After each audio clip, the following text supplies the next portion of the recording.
ஏய் நீ கோவிந்தா தானே? ஏய் நம்ம சுரேஷ் தானே? எஸ். ஏன் நல்லா இருக்கியாப்பா? நல்லா இருக்கம்பா. ஏ அப்பா ரொம்ப நாளாச்சு உன்னை பார்த்து. ரொம்ப சந்தோஷம்பா. ஆமா இப்ப எங்கப்பா இருக்க? சென்னையில இருக்கப்பா. சென்னையிலயா? ஆமா என்ன வேலை பார்த்துட்டு இருக்க? கவர்மெண்ட் வேலையில இருக்கப்பா. அரசாங்க வேலையில இருக்க? ஆமா. நீ என்ன பண்ற? என்னப்பா நான் அதை பார்த்தியா இல்லையா? ஆடு மேய்ச்சிட்டு நல்லா ஏதோ பொழப்பு ஓட்டிட்டு இருக்கப்பா. அப்பயே சொன்ன உன்ட்ட ஒழுங்கா படின்னு நீ கேட்க மாட்டேன்ட்ட.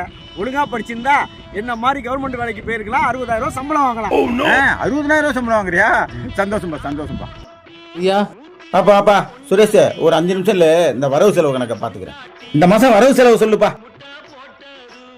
ஆடு வித்தது 6 லட்சம், 6 லட்சம், மந்தை போட்டது 2.5 லட்சம், 2.5, செலவெல்லாம் போக 2,60,000 லாபம். 2,60,000 ரூபாய் லாபமா?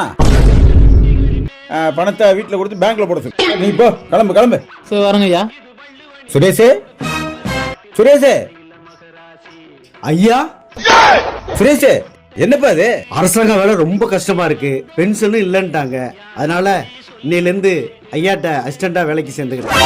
அப்படியா? சரி இந்த கம்பு பிடி, போய் அந்த மந்தையை பாரு. டேய், டேய், டேய்.